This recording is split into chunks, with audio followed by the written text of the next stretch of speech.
वो जो सागर की गहराइयों में, वही करूंगा मैं अपना भव्य निर्माण। इस निर्माण का नाम होगा द्वारका।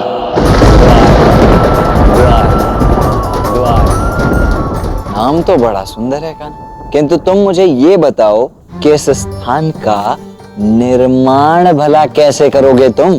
समुद्र की गहराइयों में? कदाचित यही कारण था कान्हा कि दिव्य दृष्टि पाकर भी मैं इस स्थान को देख नहीं पा रहा था। क्योंकि आप उस स्थान को धरा पर ढूंढ रहे थे और ये स्थान सागर की गहराइयों में। किंतु हमें निर्माण करने के लिए अनुमति की आवश्यकता होगी। समुद्र देवता से अनुरोध करना होगा, प्रार्थना करनी होगी कि वो हमें यह स्थान दे। समुद्र देवता से ही क्यों कान्हा? स्थान ही चाहिए ना, तो स्थान तो हमें यमुना में भी मिल जाएगा। द्वारका, इसका निर्माण इतना भव्य होगा था कि देवी यमुना द्वारा दिया गया ये स्थान ये पर्याप्त होगा ही नहीं। सच? तो चलो समुद्र देवता के पास चलते हैं और अभी बात कर लेते हैं। किंतु विदर्भ की उस राजकुमारी का क्या करना है जिसके विषय में राधा ने इस पत्र में लिखा हुआ है? अभी कुछ नहीं कर सकते था। अभी वो अध्याय पूर्ण रूप से आरंभ नहीं हुआ। यह समय है द्वारका निर्माण का।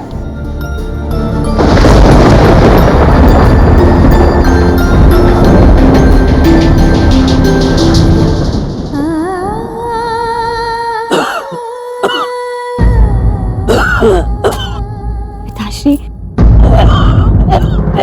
पिताश्री, बैठिए। पिताश्री, आपको अपनी सेहत का ध्यान रखना चाहिए। मेरे लिए इतने चिंतित होने की आवश्यकता नहीं है। तुम्हारा विवाह उस भयानक अमानवीय शिशुपाल के साथ होगा, ये सोचकर ही मैं चिंतित हो जाता हूँ पुत्री। रुक्मिणी, तुम कहो तो मैं चिंता मत कर दूं तुम्हारे पिता को हमेशा हमेशा के लिए।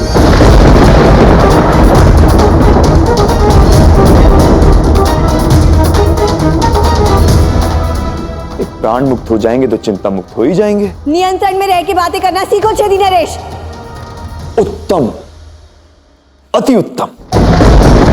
अभी से एक पत्नी की भांति मेरी त्रुटि सुधारना प्रारंभ कर दिया तुमने। इसीलिए तो कहता हूं, पटरानी बनाऊंगा तुम्हें और तुमसे जो संतान प्राप्त करूंगा वो होगा भावी छेदी नरेश।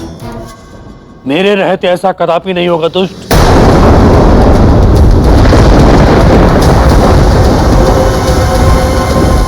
तुम्हारे लिए कुछ उपहार लाया हूं मैं।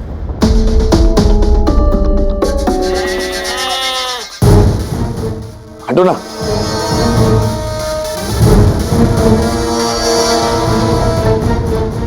छूकर तो देखो, देखो कितना सुंदर है।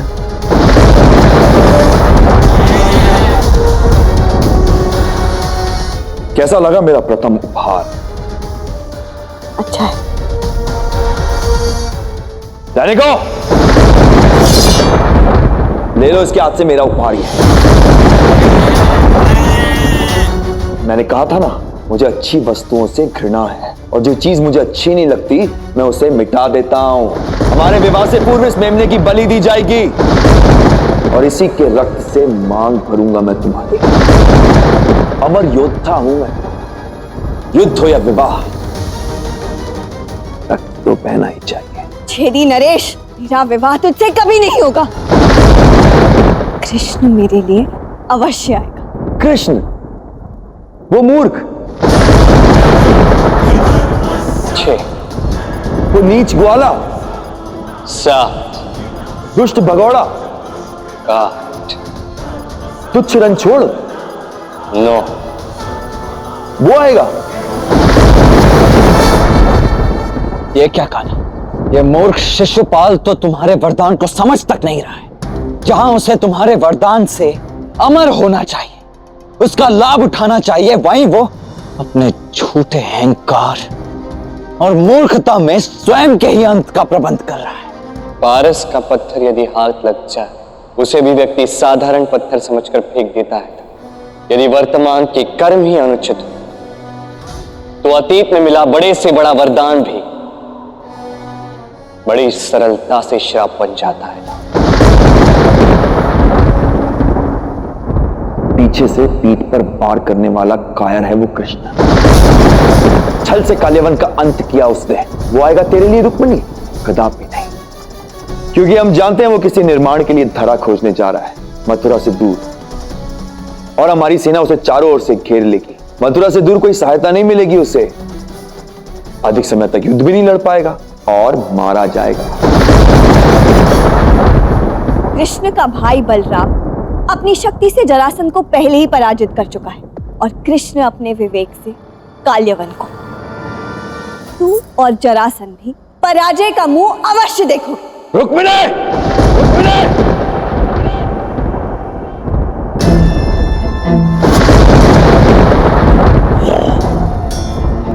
मैंने पहले भी कहा था, जंगल की शेरनी हो तो पालतू बनाने में आनंद आएगा।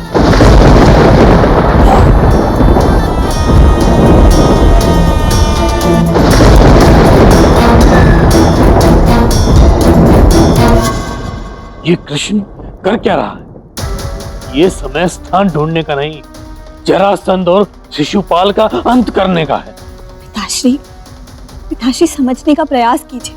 कृष्ण शक्ति से ही नहीं, विवेक से भी लड़ता है, और यदि कृष्ण इनका अंत नहीं कर रहा तो उसके पीछे भी अवश्य उसका कोई बड़ा कारण होगा।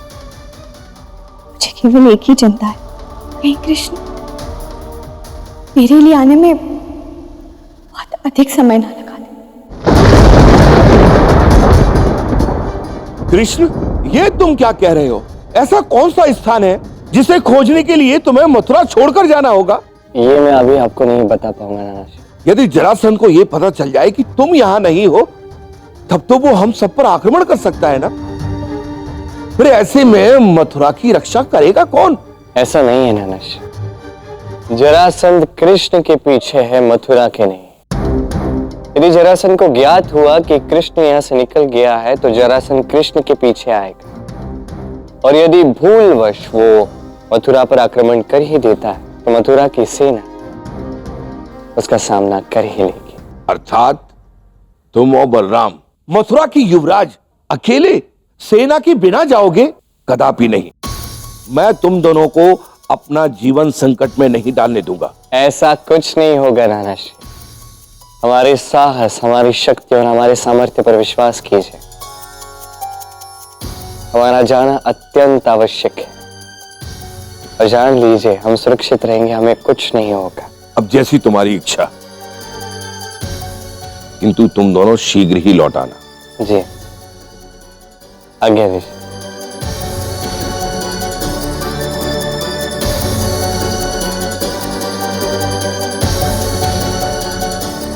हाँ, अच्छा हुआ कान्हा, हम शीघ्र ही वहां से निकल गए। बच गए हमें। वो चुनौती के अनुसार मुझे तुम्हारे लिए भोजन बनाना था ना। तो मैं तो यही सोच सोच कर चिंतित हो रहा था कि पूरे 1 मास तक मैं तुम्हारे लिए भोजन भला बनाऊंगा कैसे। 2 प्रश्न है मन में, पूछ सकता हूँ? पूछो। पहला प्रश्न, जहां भी हम जाएंगे वहां क्या मैं भोजन नहीं करूंगा? दूसरा प्रश्न, क्या मैं आपको इतनी सरलता से जाने दे सकता हूं? और लीजिए चुनौतियां।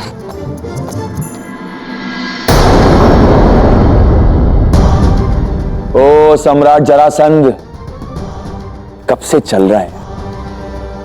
तेरे चलने से कृष्ण की सूचना शीघ्र आ जाएगी क्या? अरे बैठ जा कहीं, अन्यथा घुटनों में पीड़ा हो जाएगी।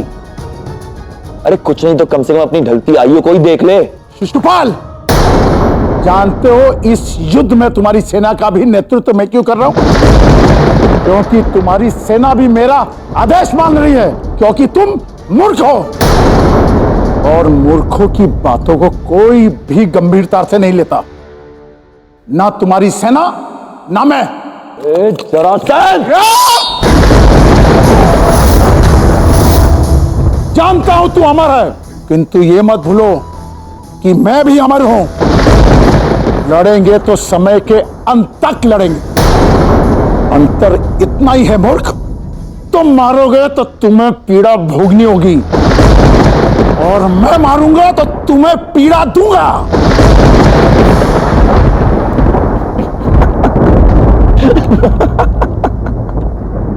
मगर सम्राट, ये क्या कर रहे हैं आप दोनों? यहां इतना खुशी का समाचार आया है और आप दोनों लड़ रहे हैं। समाचार यह है सम्राट कि कृष्ण मथुरा से समुद्र की ओर निकल चुका है।